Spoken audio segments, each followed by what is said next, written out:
Doctor صاحب آپ کا کیا خیال ہے یہ جو آئل پرائسز میں ایک دم آل سڈن انکریز لایا گیا، how do you see this decision? اور یہ پھر فرائیڈے کو ایک بار پھر اب کہہ رہے ہیں کہ اب پرائسز کو ریوائز کرنا ہے،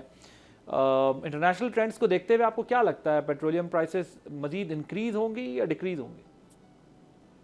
دیکھیے، پہلی بات تو یہ ہے کہ جو 55 روپے پیٹرول اور ڈیزل کی قیمت بڑھائی گئی، اس کا ایران، اسرائیل اور یو ایس کی جنگ سے قطعاً کوئی تعلق نہیں۔ دیکھیے، ہمارا جب عالمی منڈی میں تیل کی قیمتیں گرتی ہیں اور پاکستان میں نہیں گرائی جاتی تو حکومت ہمیں جواز یہ دیتی ہے کہ ہمارے سودے 45 دن پہلے ہو جاتے ہیں، تو یہ ریفلیکٹ کر رہا ہے 45 دن کا معاملہ۔ اب آپ 4 مارچ کو دیکھ لیجئے کہ وزیر خزانہ نے سینٹ کو یہ اطلاع دی، یہ بتایا کہ ہمارے پاس 28 دن کے پیٹرول اور ڈیزل کے ذخائر جو ہیں، اسٹاک جو ہے وہ موجود ہیں۔ اس کا مطلب ہے کہ مال پرانا خریدا ہوا ہے، اور اگر 28 دن کے موجود ہیں۔ لیکن ڈاکٹر صاحب یہ اسٹیٹمنٹ سے قطع نظر، ویسے ہم جب بھی پیٹرولیم منسٹری یا منسٹر سے بات کرتے ہیں، یہ لوگ تو ایکچوئل جو ہمیں بتاتے ہیں وہ تو کہتے ہیں 15 ڈیز کا اسٹاک ہوتا ہے ہمارے پاس۔ میں اس اسٹیٹمنٹ کو نہیں چیلنج کر رہا، یہ ایم شور اگر انہوں نے کیا ان کے پاس کوئی ڈیٹا ہوگا، لیکن فارمر پیٹرولیم منسٹر جتنے تھے ایکس، وہ یہ بتاتے تھے کہ ہمارے پاس صرف 15 ڈیز کا اسٹاک ہوتا ہے۔ جی، میں بات کر رہا ہوں مارچ کی 4 تاریخ کو وزیر خزانہ صاحب نے کہا کہ 28 دن کا اسٹاک ہمارے پاس موجود ہے۔ اب 28 دن کا مطلب یہ بنتا ہے 1.5 بلین لیٹر۔ یہ تقریباً ہم 28 دن 29 دن مہینے میں 1.5 لیٹر استعمال کرتے ہیں۔ اب آپ کے پاس 1.5 بلین لیٹر تیل جو ہے وہ مختلف جگہ پہ پڑا ہے، کچھ او ایم سیز کے پاس پڑا ہے، آئل مارکیٹنگ کمپنیز کے پاس پڑا ہے، ریفائنریز کے پاس پڑا ہے، پیٹرول پمپ کے پاس پڑا ہے۔ اب اچانک 55 روپے فی لیٹر، اب یہ پاکستان کی تاریخ میں پہلے کبھی نہیں یہ اضافہ۔ اب آپ 55 روپے پر لیٹر بڑھا دیتے ہیں تو پھر وہ تقریباً بن جاتا ہے 82 ارب روپے کا اضافہ۔ تو اب دیکھنا یہ ہے کہ وہ 82 ارب روپے کہاں گیا۔ دیکھیے، جو اسٹاک پڑا تھا ریفائنریز کے پاس، انہوں نے کوئی ایک قطرہ بھی نیا تیل نہیں خریدا، یہ پرانا تیل پڑا ہے اور ان کو 55 روپیہ فی لیٹر اس میں اضافہ مل گیا۔ پیٹرول پمپ کے پاس کہا جاتا ہے کہ 2 سے 3 دن کا پیٹرول ان کے پاس پڑا ہوتا ہے۔ اب انہوں نے کوئی نیا پیٹرول نہیں خریدا، انہوں نے کوئی محنت نہیں کی اس طرف، لیکن بیٹھے بیٹھے ان کو 55 روپے فی لیٹر جو ہے وہ منافع ہو گیا۔ اسی طرح ریفائنریز کے پاس پڑا ہے اور مارکیٹنگ کمپنیز کے پاس پڑا ہے۔ تو پانچ بڑے پلیئرز ہیں ہمارے تیل کے سیکٹر میں۔ ایک تو عوام ہے جس کی جیب سے پیسہ نکلنا ہے، دوسری طرف ریفائنریز ہیں، پھر آئل مارکیٹنگ کمپنیز ہیں، اور پھر جو ہیں وہ پیٹرول پمپ ہیں، اور حکومت خود سے ہے۔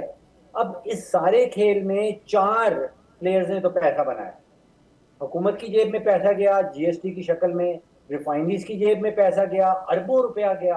او ایم سی کی جیبوں میں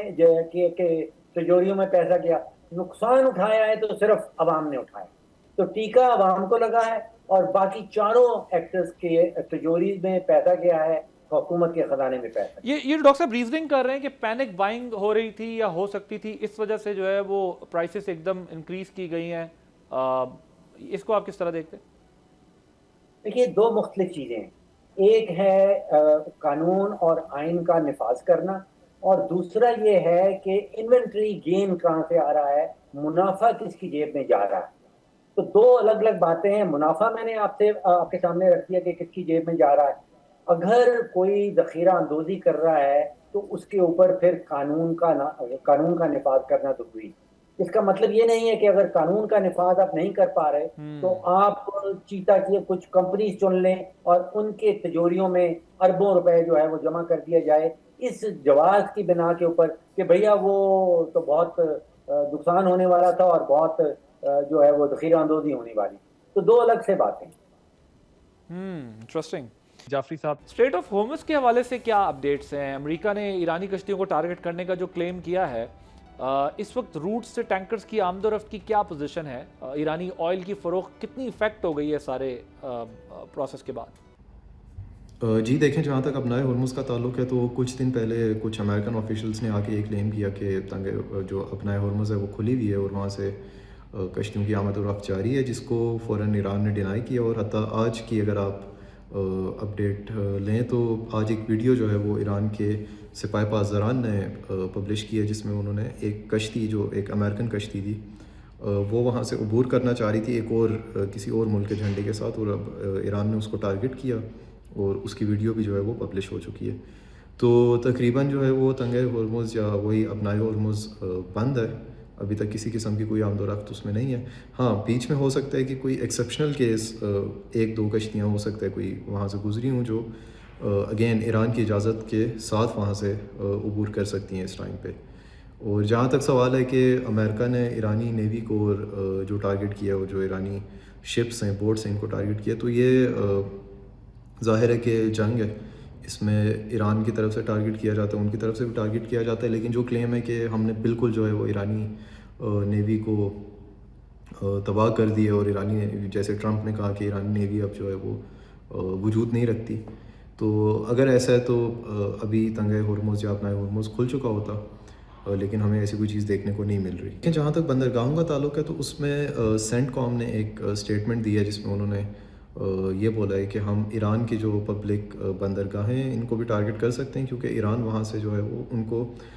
ملٹری کے لیے یوز کر رہا ہے اور ان کو اپنی نیوی کے لیے یوز کر رہا ہے، اور ایران نے اس کو فوراً ڈینائی کیا اور کہا کہ ہم کسی قسم کا کوئی ملٹری یوز جو ہے وہ ان بندرگاہوں سے نہیں کر رہے، اور اگر ان کو ٹارگٹ کیا جاتا ہے تو اس کے جواب میں ہم بھی جو بندرگاہیں اس خطے میں موجود ان کو ٹارگٹ کریں گے۔ تو یہ سینٹ کام کے ایک جواب میں یہ بات کی گئی ہے، اور اب دیکھتے ہیں کہ یہ کس طرح سے پلے آؤٹ کرتا ہے ایران کے لیے بھی اور امریکہ کے لیے بھی۔ ٹھیک، رانا صاحب ذرا ایک اور اب جو ڈیولپمنٹ ہو رہی ہے اس پہ بھی ذرا کامنٹ کیجیے گا۔ گورنر سندھ کی تبدیلی، نہال ہاشمی صاحب کو بنایا جا رہا ہے، اور کیا وجہ بنی ہے؟ کیا آپ کے خیال میں M Q M on board ہے اس معاملے میں؟ کیونکہ 2-4 مہینے سے چل رہا تھا کہ governor P M L N change کرنا چاہتی ہے، اپنا گورنر لانا چاہتی ہے، لیکن کچھ ڈیلے ہو گیا تھا معاملہ، لیکن سنا تھا کہ پی ایم ایل این نے اب ڈیسائیڈ کر لیا، اب آج فائنلی اس چیز کی ریفلیکشن نظر آ گئی ہے، تو یہ کیا ہے سارا معاملہ؟ اس پہ ذرا کامنٹ کیجیے گا۔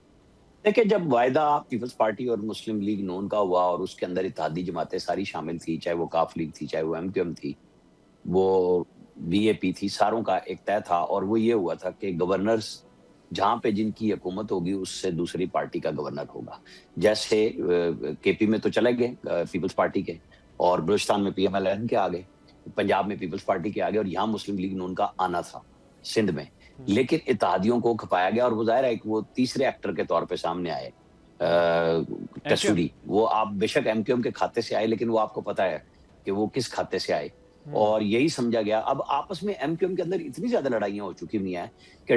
ٹسوری صاحب کا کوئی کردار نہیں تھا، پھر ایم کیو ایم اور پیپلز پارٹی میں بے پناہ یہ آپس میں سیٹنگ نہیں کر سکے، دونوں ایک دوسرے کو قبول نہیں کر رہے، تو پھر پی ایم ایل این نے وہ کام کیا جو پہلے دن ہونا چاہیے تھا کہ آپ کے کوٹے میں جو حصہ میں آیا ہے کہ سندھ میں گورنر آپ کا ہوگا، تو انہوں نے اب لے لیا، اور اس کی ایڈوائس صدر مملکت کو چلی گئی ہے، ظاہر ہے وہ آ جائے یا جتنے دن بعد بھی صدر صاحب کریں گے ہو جائے گا۔ تو وہ ایم کیو ایم کی آپس کی لڑائی نے اس جگہ پہ پہنچا دیا ہے کہ پھر پی ایم ایل این کو اپنے ایک اتحادی کو چھوڑ کے اپنا جو ان کا رائٹ تھا پی ایم ایل این کا، یہ نہیں ہے کہ کوئی انہوں نے کوئی داؤ لگایا، کوئی فائدہ اٹھایا، نہیں، انہوں نے اپنے ایک پرانے ورکر کو، پرانے سینیٹر کو وہ بنایا اور ان کو بٹھا دیا وہاں پہ، گورنر کے لیے جا رہے ہیں وہاں پہ۔ اوکے، سو آپ کے خیال میں ایم کیو ایم کی اندر اتنے ابھی فیکشنز بنے ہوئے ہیں، اتنی ڈیوائڈ ہے کہ کوئی فرق نہیں پڑے گا ان سے اگر گورنر واپس بھی لے لیا، ایم کیو ایم اس پہ بہت زیادہ کوئی احتجاج یا اختلاف نہیں کرے گی؟